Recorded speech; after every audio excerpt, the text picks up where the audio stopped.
معظم شہید کے سب لوگ ہم بچ گئے، اور یہ خاص اللہ کا معجزہ ہے کہ اتنی گولیاں لگنے کے باوجود کوئی بھی ایسا نہیں ہوا کہ اگر وہ گولیاں تھوڑی ادھر ادھر ہو جاتی تو شاید بہت زیادہ لوگ جان کھو بیٹھتے۔ تو میں آج اپنے سارے جو آج یہاں آئے ہوئے ہیں وزیر آباد میں، آپ کے لیے بھی اور جو بھی میرے پاکستانی دیکھ رہے ہیں، میں آپ سب کو مخاطب ہوں۔ سب سے پہلے یہ جو حادثہ ہوا، یہ جو حادثہ نہیں، یہ جو پلان کر کے مجھے قتل کرنے کی کوشش کی گئی، میں پھر پہلے واضح کر دوں کہ یہ سپٹمبر میں پلان بنا تھا۔ 24 سپٹمبر کو اس پلان کا میں نے پبلک جلسے کے اندر میں نے یہ بتایا کہ یہ پلان بنا ہے، میرے خیال میں جلسہ رحیمی اور خان تھا، کہ یہ کس طرح دینی انتہا پسند کے اوپر ڈالیں گے۔ پلان بنا تھا ایجنسی، یہ جو جنرل فیصل اس نے، اور یہ جو دو نون لیگ کے جو قاتل ہیں، ماڈل ٹاؤن میں انہوں نے قتل کیے لوگوں کو، دن دہاڑے قتل کیے لوگوں کو، گولیاں مروائیں پولیس سے۔ شہباز شریف نے ایکسٹرا جوڈیشل کلنگ، پولیس مقابلے میں لوگ مارے، اس کی ہیومن رائٹس نے اس کے اوپر پوری رپورٹ دی ہوئی ہے۔ رانا ثناء اللہ کے اوپر جو 18 قتل ہیں، یہ عابد شریف کے باپ نے کہا ہوا ہے، تو یہ قاتل ہیں۔ انہوں نے مل گئے یہ جنرل فیصل کے ساتھ، انہوں نے یہ پلان کیا۔ پلان کیوں کیا؟ کہ اگر دینی انتہا پسند مارے گا تو ان کے اوپر سے ساری ذمہ داری اٹھ جائے گی۔ اس کا مطلب کہ عمران خان نے لوگوں کو کوئی توہین مذہب کیا، کوئی اس نے توہین رسالت خدا نخواستہ کی، اس کی وجہ سے یہ ایک اشتعال میں آ کے ایک دینی انتہا پسند نے قتل کیا۔ یہ سارا پلان تھا، ہمیں پتہ تھا۔ میں نے 2 جلسوں میں پبلک کو بتایا کہ یہ پلان بنا رہے ہیں، اور یہ پلان پھر وزیر آباد میں سامنے آیا، اور یہ جس لڑکے نے گولیاں چلائی، ایک دم کور اپ شروع ہو گیا کہ جی بس وہ ایک دینی انتہا پسند تھا، اور وہ اذان نہیں تھی، اور یہ اور سارا جو مذاق کیا گیا وہ بھی کور اپ تھا۔ پیچھے یہ بیٹھے ہوئے تھے جو کہ نیریٹو کیا ہوگا، اور پھر جب یہ ہمیں پتا تھا، کیونکہ مجھے تو پتا تھا، پہلے ایک ادھر سے گولیاں آئیں پھر دوسری طرف سے آئیں، یہ بھی کہا گیا کہ نہیں جی یہ تو صرف ایک، اور وہ کہتا ہے اگر کسی کو شک ہونا چاہیے تو وہ جب خود کہتا ہے کہ جی میں اکیلے نے کیا ہے، تو ادھر سے بھی پتہ چل جانا چاہیے کہ پیچھے سے اس کو طوطے کو پڑھایا جا رہا تھا۔ اور اب جب فورینزک ہوا ہے اس کنٹینر کا، تو واضح ہو گیا کہ 2 مختلف قسم کی گولیاں استعمال ہوئی، یعنی 2 شوٹر تھے۔ تو جو سارا ان کا پلان بنا ہوا تھا کہ سلمان تاثیر کا قتل ہوا، دینی انتہا پسند نے کیا، وہ سارا وہ ختم ہو گیا۔ اب دوسری چیز کہ آج میں خاص طور پہ ایک تو ابتسام کو، اللہ ایک ہیرو ہے، کیونکہ میں نے جب اس کی فوٹیج دیکھی کہ ایک عام آدمی دیکھ رہا بندوق اس کے ہاتھ میں ہے اور اس کے باوجود وہ پکڑ رہا ہے، میں تو پہلے اس کو سلام کرنا چاہتا ہوں کہ ہمارے نوجوانوں میں اس طرح کا جذبہ ہے، یعنی ایسے ہمارے نوجوان ہیں جو کہ اپنی جان خطرے میں ڈال کے اور وہ بچانے کی کوشش کر رہے تھے، اور میں تو اس کو اب میں کیا کہوں گے، شکر ہے، میں تو اس کی والدہ کا بھی شکریہ ادا کیا کہ آپ نے ایسے اپنے بیٹے کو تربیت کی ہے۔ دوسرا جو سب سے بڑی ٹریجڈی تھی وہ معظم شہید کی تھی، اور وہ ہم سب سے دیکھی نہیں گئی وہ تصویریں کہ 3 بچے اس کے بیٹھے ہوئے ہیں اور باپ کو جگانے کی کوشش کر رہے ہیں، اور میں پھر سے کہہ رہا ہوں کہ ہم انشاءاللہ پوری ذمہ داری ان بچوں کی ساری زندگی تک لیں گے۔ اب میں سے جو 2-3 آج باتیں کرنا چاہتا ہوں۔ پہلے تو یہ اب ہماری مارچ رکے گی نہیں، ہماری حقیقی آزادی کی جو تحریک ہے وہ رکے گی نہیں، وہ انشاءاللہ اور زور پکڑے گی، کیونکہ یہ جو اس کے بعد ہوا، اب میرے ذہن میں کوئی شک نہیں کہ جب تک اس ملک کے اندر ہم انصاف نہیں لے کے آئیں گے، ہم حقیقی طور پہ آزاد نہیں ہوں گے۔ اور ہم حقیقی طور پہ جب تک آزاد نہیں ہوں گے یہ ملک میں خوشحالی نہیں آنے لگی. یہ اگر کسی کا خیال ہے کہ جنگل کا قانون ہو اور ملک خوشحال ہو، خواب کے اندر تو ایسے ہو سکتا ہے یا لوگ خواب دکھا سکتے ہیں، لیکن جو دنیا کا معاشرہ ترقی کرتا ہے وہاں سب سے پہلے انصاف قائم کرتا ہے. میرے نبی صلی اللہ علیہ وسلم نے مدینہ میں سب سے پہلے عدل اور انصاف قائم کیا، پھر اس کے بعد خوشحالی آئی. عدل اور انصاف انسانوں کو آزاد کرتا ہے، طاقتور کو قانون کے نیچے لے کے آتا ہے. اور کیا ہوا اس کے بعد؟ جو مجھے پتا ہے، یہ میجر جنرل فیصل اس کے پیچھے تھا. مجھے پتا ہے کہ جب سے میجر جنرل فیصل آیا اور ساتھ اس کے فہیم آیا ہے، انہوں نے تب سے ہمیں اس طرح دہشت گردوں کی طرح انہوں نے ہمارے اوپر ظلم کیا. یہ ہمیں پتہ ہے ان کی بیک گراؤنڈ کیا ہے. بلوچستان میں انہوں نے دہشت گردوں کو کہتے تھے جی بڑا یہ تکڑے ہیں. اللہ معافی دے کہ اگر یہ اس طرح کے لوگ ہیں دہشت گردی کم نہیں ہوگی. ان کے حرکتوں سے دہشت گردی بڑھے گی.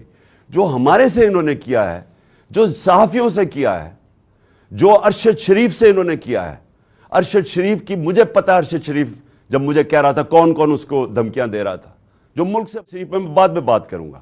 اس سے پہلے اعظم سواتی سے جو انہوں نے کیا، یہ جب سے یہ آیا ہے میجر جنرل فیصل، تب سے صحافیوں کو، سوشل میڈیا کو، ٹی وی چینلز کو دھمکیاں کہ جی عمران خان کی پروجیکشن نہیں کرنی. اور تب سے انہوں نے فیصلہ کیا کہ یہ اب ہمیں جس طرح دہشت گردوں کو خوف دلاتے ہیں، دہشت دلاتے ہیں، وہ انہوں نے ہمارے ساتھ کیا. یہ جو ایف آئی آر رجسٹر نہیں ہو رہی، میں پاکستان کا ایکس پرائم منسٹر ہوں، میں سب سے بڑی پارٹی کا سربراہ ہوں، میں اپنی ایف آئی آر رجسٹر نہیں کر سکا کیونکہ میجر جنرل فیصل کا نام آ گیا. یہ کوئی ایسا آدمی ہے جس کے اوپر پاکستان کے قانون نہیں لگتے ہیں. D G I S P R کہتا ہے کہ جی ہماری فوج کی توہین ہو گئی. فوج کی توہین تب ہوگی اگر فوج ایکشن نہیں لے گی. توہین تب ہوگی جب ایک ادارہ اپنے آپ کو قانون سے اوپر سمجھے گا. جب وہ یہ کرے گا کہ اگر ایف آئی آر رجسٹر نہیں ہوتی، میں سوال پوچھتا ہوں کہ عام آدمی کی کیا حیثیت رہے گی اس ملک میں؟ ایک عام آدمی سے جب کوئی ظلم کرتے ہوں گے یہ لوگ، تو وہ کیا کرتا ہوگا؟ وہ کدھر جاتا ہوگا؟ اور یہ جب تک یہ جنگل کا قانون رہے گا یہ ملک ترقی نہیں کر سکتا. ہم آزاد نہیں ہو سکتے. انصاف حقوق دیتا ہے، حقوق انسان کو آزاد کرتے ہیں. یہاں تو prime minister, ex prime minister کے حقوق نہیں ہیں. میں ایف آئی آر رجسٹر نہیں کر سکتا اس میجر جنرل فیصل پہ، ان کے اوپر نہیں کر سکتا. یہ جو پرائم منسٹر اور یہ جنہوں نے، میں پھر سے کہوں، ماڈل ٹاؤن میں دن دہاڑے لوگوں کو قتل کیا تھا، جن کی ایکسٹرا جوڈیشل کلنگ کی کہانیاں ہیں، اگر ان کے اوپر ہم نہیں کر سکتے تو فائدہ کیا؟ کیا وہ جو لڑکا، وہ جس نے اپنے بیان بدلے ہیں، اور کیا وہ لگتا تھا دینی انتہا پسند؟ اسے ذرا دیکھیں، کیا وہ اتنا کوئی دینی آدمی لگتا تھا کہ وہ جا کے کسی کو گولی مار دے گا؟ اور اس کو جس طرح طوطے کی طرح پڑھایا گیا ہے، سبق پڑھائے گئے، اور پھر جیسے ہی پتا چلا، اور جو ہم نے تو اوپر سے ہمارے گولیاں گزری ہیں، کہ جیسے ہی واضح ہو گیا کہ دوسرا شوٹر تھا، اس کا مطلب یہ جو سارا پروگرام بنایا ہوا تھا سپٹمبر میں کہ دینی انتہا پسند عمران کو قتل کرے گا کیونکہ اس نے توہین کر دی، وہ سارا ختم ہو گیا. اور میں اس لیے سپریم کورٹ کے چیف جسٹس کو آج مخاطب کرنا چاہتا ہوں. دیکھیں سر، آپ کی بہت بڑی ذمہ داری ہے آج پاکستان پہ. قوم آپ کی طرف اب دیکھ رہی ہے. قوم یہ دیکھ رہی ہے کہ پاکستان کا ex prime minister first information report اپنی درج نہیں کروا سکتا، جو اس کا حق ہے. انویسٹیگیشن ہو، اس کے بعد پتا چل جائے کہ کیا جی جو ٹھیک ہے یا نہیں. میں اپنے سارے، جو مجھے پورا پتا ہے کہ یہ پلان کب سے بنا، کیسے بنا، وہ ویڈیو کس نے نکالی، کس ایجنسی نے وہ ویڈیو نکالی، کون سے ایجنسی کے ساتھ یہ جو وقار ستی ہے اس نے اس کو اٹھایا، پھر کس طرح وہ پی ٹی وی نے 4 دن چلائی. اور پی ٹی وی 4 دن اس طرح کی چلا رہا ہے ویڈیو، اشتعال دینے کے لیے اور پلان کرنے کے لیے کہ جب یہ قتل کریں گے تو کہیں گے جی تو اس نے بڑی توہین کر دی مذہب کی. اور اس کے بعد یہ جو نون لیگ کی، یہ جو وہ دونوں مریم، دونوں جھوٹی، اور پھر یہ جو جاوید لطیف انہوں نے جو پریس کانفرنس کرتے ہیں، میں تب سے لگا ہوا ہوں کہنے کہ ان کا پلان بنا ہوا تھا کچھ اور. ان کو کوئی دین سے تعلق نہیں ہے. چوروں کو دین سے تعلق نہیں ہوتا. چوروں کو صرف چوری بچانے سے تعلق ہوتا ہے. جب چور دین کی باتیں شروع کر دیں کہ جی دین سے توہین ہوگی تو پیچھے کوئی اور گیم تھی اور وہ واضح ہوگی کہ تھی. اور ان کے ساتھ مل گیا تھا یہ میجر جنرل فیصل اور اس کی ٹیم نے پوری طرح یہ سارا کچھ انہوں نے پلان کیا، سارا سکرپٹ کے مطابق گیا. اور اللہ کا کرم ہے، زندگی موت جس کے ہاتھ میں ہے، وہ کہتا ہے کہ ایک پلان انسان بناتا ہے اور ایک میں بناتا ہوں. اس نے بچا لیا. اور میں چیف جسٹس چاہتا ہوں صاحب کہ آپ اس کے اوپر ایکشن لیں. رہی ہے یہاں شہباز گل کے اوپر کسٹوڈیل ٹارچر ہوئی جب سے یہ فیصل آیا ہے، اور وہ شہباز گل اس کا نام لیتا ہے. اس کے نیچے لوگوں نے کی، کچھ نہیں ہوا. یہاں اعظم سواتی سے جو کسٹوڈیل ٹارچر ہوئی، اس سے جو کیا، ساری دنیا میں بدنامی ہوئی پاکستان کی، کوئی سو موٹو ایکشن نہیں لیا گیا. اور جب اعظم سواتی کی وہ جو ویڈیو کیسٹ نکلا ہے، ایک یعنی ملک سوچتا ہے کہ ہم اس سے نیچے گر سکتے ہیں. میں چیف جسٹس صاحب پوچھتا ہوں، اس سے نیچے گر سکتی ہے قوم؟ ہماری تو ہے ہی اسلامک سوسائٹی. میں مغربی سوسائٹیز کو کے اندر سے جانتا ہوں. وہاں کوئی تصور نہیں کر سکتا کہ اس طرح کی ویڈیو نکال کے اور اس کی بیوی کو بھیجیں. تو ہم کتنا نیچے گر. کب آپ اس ملک کا انصاف کا نظام ہمیں پروٹیکشن دے گا، ہماری حفاظت کرے گا؟ وہ کب وہ وقت آئے گا؟ اور یہ اگر گولی، تو ان کا تو پلان یہ تھا کہ وہ تتر بتر ہو جائے. تو یہ تو دشمن چاہتے ہیں پاکستان کے. تو اس لیے میں نے ریکویسٹ بھی کی ہے کہ 4 چیزیں چیف جسٹس صاحب آپ کو دیکھنی پڑیں گی. میری ایف آئی آر، اور اب واضح ہو گیا کہ 2 شوٹر ہیں کیونکہ وہ فرینزکس میں نکلا ہے. تو اس کا مطلب کہ جو انہوں نے کہا تھا ایک ہی آدمی نے اور دینی انتخاب پسند، وہ ختم ہو گئی بات. نمبر 2 اعظم سواتی، اس کے اوپر پوری تحقیقات ہوں. اور نمبر 3 جو ارشد شریف سے ہوا ہے، جو ویڈیو دکھائی گئی ہے ٹی وی پروگرام پہ کل، میرا پہلا سوال کہ ایک ٹی وی اینکر کے پاس کیسے ویڈیو آ گئی، جبکہ اس کی والدہ جو پوسٹ مارٹم کے ریزلٹس مانگ رہی ہیں ان کے پاس تو نہیں آئی، ٹی وی اینکر کے پاس کیسے آ گئی؟ اور میرا نمبر 2 سوال یہ ہے کہ کون اس کی تحقیقات کرے گا؟ کون اب کینیا سے کیوں نہیں انہوں نے کینیا فوری طور پہ لیٹر لکھا کینین اتھارٹیز کو، گورنمنٹ کو لکھنا چاہیے پوچھنے کے لیے کہ شروع کا تو بیان یہ تھا کہ جناب وہ رانگ آئیڈینٹی پہ مارا گیا ہے، اور اب واضح ہو گیا ہے کہ یہ ایک پلان کر کے تشدد کیا اس کے اوپر، اس کے بعد گولی ماری گئی. تو جب تشدد کیا، وہ کون تھا جس کو سب سے زیادہ تکلیف تھی ارشد شریف کی رائٹنگ سے؟ تحقیقات اس کی. جب تشدد کیا، وہ کون تھا جس کو سب سے زیادہ تکلیف تھی ارشد شریف کی رائٹنگ سے؟ تحقیقات اس کی جو انویسٹیگیٹو جرنلسٹ، کون تھا جس کو خطرہ تھا اس سے؟ کون تھا جس کو اتنا غصہ تھا کہ پہلے اس کے اوپر تشدد کرو پھر اس کو قتل کرو؟ یہ چیف جسٹس صاحب یہ صرف سپریم کورٹ کر سکتا ہے. ہمیں کوئی اعتماد نہیں ہے اب. انویسٹیگیٹو ایجنسیز ان قاتلوں کے، ان چوروں کے، مجرموں کے ہاتھ میں ہیں. اور یہ جو آرمی آفیسر ہے، اس کے اوپر کس کو اب اعتماد ہے؟ مجھے پتا انہوں نے کور بتایا کہ آتے ساتھ ہی پنجاب پولیس کو کس نے کنٹرول کر لیا. گورنمنٹ ہماری ہے، ہم ہیں پنجاب کے اندر، ہماری حکومت ہے، وہ پولیس کہیں اور سے کنٹرول ہو رہی ہے. اور اب پولیس سے میں ایف آئی آر نہیں رکوا سکتا. اور پھر کون سے کس نے جا کے اس کی ٹیپ ریلیز کی؟ یہ کون سی دنیا میں ہوتا ہے؟ ہم سر بنانا ریپبلک بننے جا رہے ہیں. بنانا ریپبلک کے اندر ادھر کوئی انصاف نہیں ہوتا، اس لیے وہ بنانا ریپبلک ہے. وہاں جنگل کا قانون ہوتا ہے، اور یہ جنگل کا قانون بننے جا رہا ہے. اور اس وقت یہ ملک کو بچانا ہے آپ نے. دیکھیں ملک اس وقت اداروں کے اندر، قوم جو ہے وہ اداروں کے اندر اعتماد کھو بیٹھی ہے. اس کو بحال کرنے کی ضرورت ہے. ملک اداروں کے بغیر نہیں چلتا. ادارے ملک کو چلاتے ہیں. مغرب میں اور ہمارے میں اور ڈیولپڈ ملک اور غریب ملکوں میں فرق ہی یہ ہے کہ ان کے ادارے مضبوط ہیں, کوئی قانون سے اوپر نہیں ہے. یہاں مذاق بنا, ایک آپ نے آفیسر کے اوپر ہاتھ رکھ ڈی جی آئی ساری فوج کو بدنام کر دیا. یعنی یہ اگر سوچ آ جائے جس معاشرے میں, مجھے بتائیں اس سے زیادہ تو دشمن اداروں کا اور ملک کا ہو ہی نہیں سکتا کہ جی ہمارے ادارے کا نام ہی نہ لیں. میں کہہ رہا ہوں کہ یہ پیچھے تھا فیصل, مجھے پتا اس نے سارا کروایا ہے, مجھے پتا اس نے ماسٹر مائنڈ کیا سب کچھ, کیونکہ مجھے تو, میں 3.5 سال پرائم منسٹر تھا, میرے نیچے تھی ایجنسیز, مجھے پتا ہے کیسے چلتی ہیں ایجنسیز, مجھے اندر سے انفارمیشن آ رہی تھی.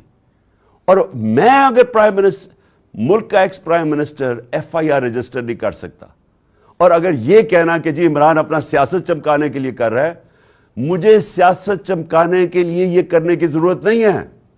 اس وقت سارے پاکستان کے اندر کہیں چلے جائیں, ایک اگر پارٹی کبھی بھی اتنی مقبول ہوئی ہے پاکستان کی تاریخ میں, وہ آج یہ پارٹی ہے. اور وہ یہ نہیں کہ میں نے کوئی بڑے کارنامے دیے ہیں, وہ ان چوروں کو دیکھ کے قوم ہماری طرف آ گئی ہے. اور اسی لیے ہمیں ضرورت نہیں پر الزام لگائیں تاکہ میری سیاست اوپر چلی جائے. یہ ملک کا مسئلہ ہے, اور چیف جسٹس صاحب یہ ملک کی فیوچر کا مسئلہ ہے, اور یہ فیوچر آپ کے ہاتھ میں ہے. اس ملک کی عدلیہ کے اوپر ساری قوم دیکھ رہی ہے. اس وقت لگتا یہ ہے کہ بس ایک, یہ جو چاہے گا, یہ فیصل جیسے لوگ جو چاہے گا, ان کے سامنے کوئی کھڑا ہی نہیں ہوتا, اور یہ ملک سے دشمنی ہو رہی ہے. ملک تب تکڑے ہوتے ہیں, میں پھر سے آپ کو کہوں, جدھر قانون کی حکمرانی ہوتی ہے. اور میں آخر میں خاص طور پہ پاکستان کی وکلا کمیونٹی کا خاص طور پہ شکریہ ادا کرتا ہوں کہ جس طرح وہ کھڑے ہوئے ہیں, اور مجھے خوشی یہ ہے کہ وکلا یہ سمجھ گئے ہیں کہ اب ان کی ذمہ داری ہے رول آف لا, قانون کی حکمرانی قائم کرنا پاکستان کی وکلا داری ہے. اور یہ ایک ڈیفائننگ مومنٹ ہے پاکستان میں. ہر وہ آدمی جو اس ملک میں رول آف لا چاہتا ہے, اور رول آف لا کے بعد ہی حقیقی جمہوریت آتی ہے, اور حقیقی جمہوریت ہی حقیقی آزادی ہوتی ہے. یہ سب اکٹھے چلتے ہیں. اس وقت کچھ بھی نہیں ہے یہاں. تو میں وکلا کے اوپر بھی آج ان کا شکریہ ادا کرنے کے بعد میں امید لگاتا ہوں کہ آپ اپنا رول پلے کریں گے. اور میں اپنے سارے جو آج لوگ آئے ہیں اور جو آج جدھر سے ہماری مارچ شروع ہو رہی ہے, میں آج سب کو پیغام دینا چاہتا ہوں کہ دیکھیں یہ اب ان کے لیے نہیں ہو رہا سب کچھ, یہ آپ سب کے لیے ہو رہا ہے. یہ اس ملک کے مستقبل کی جنگ ہے, یہ اس قوم نے جیتنی ہے. آزادی قومیں اپنی آزادی کی جنگ جیتتی ہیں. عمران خان تو میں تو کوشش ہی کر سکتا ہوں, لیکن آپ سب نے اس میں شرکت کرنی ہے, کیونکہ مستقبل آپ کا ہے اور آپ کے بچوں کا ہے. اور جب تک کہ ایک قوم اپنی آزادی چھینتی نہیں ہے, آزادی کوئی پلیٹ میں نہیں دیتا, تو اس کے لیے جدوجہد کی ضرورت ہے. میں تیار ہوں, جب تک میں زندہ ہوں میں اس کی پوری جدوجہد کروں گا. جب تک میں زندہ ہوں میں کبھی نہیں ہٹوں گا. اور میں انشاءاللہ پنڈی پہنچوں گا, اور جب یہ قافلہ انشاءاللہ پنڈی پہنچے گا میں ان کو وہاں ریسیو کروں گا, اور میں سارے پاکستان سے اپنے لوگوں کو انوائٹ کروں گا, سب کو کہوں گا آئیں. کیونکہ یہ اس وقت جو اس ملک کی حقیقی آزادی میں شرکت نہیں کرتا, وہ یاد رکھیں کہ وہ اللہ نے ہمارے دین کے اندر یہ ہمیں حکم دیا ہے کہ ظلم اور نا انصافی کے آپ مقابلہ کرو, جس کو کہتے ہیں جہاد. یہ اللہ کا ہوتا ہے. آزادی کے لیے کھڑے ہونا یہ اللہ کا حکم ہے ہمیں. اور امر بالمعروف کہ آپ اچھائی کے ساتھ کھڑے ہوں. یہ جو چور سارے اکٹھے ہو گئے اور اوپر بیٹھ گئے ہیں, قومیں چوروں کے خلاف اور کرپشن کے خلاف لڑتی ہیں, کوئی ایک آدمی نہیں کچھ ٹھیک کر سکتا. تو میں ساری قوم کو آج دعوت دیتا ہوں کہ ہمارے ساتھ اس مارچ میں شرکت کریں, اور انشاءاللہ جب میں پنڈی, جس دن میں آپ کو دعوت دوں گا, آپ نے سب نے پنڈی آنا ہے اس ملک کی حقیقی آزادی کے لیے. شکریہ. پاکستان زندہ باد.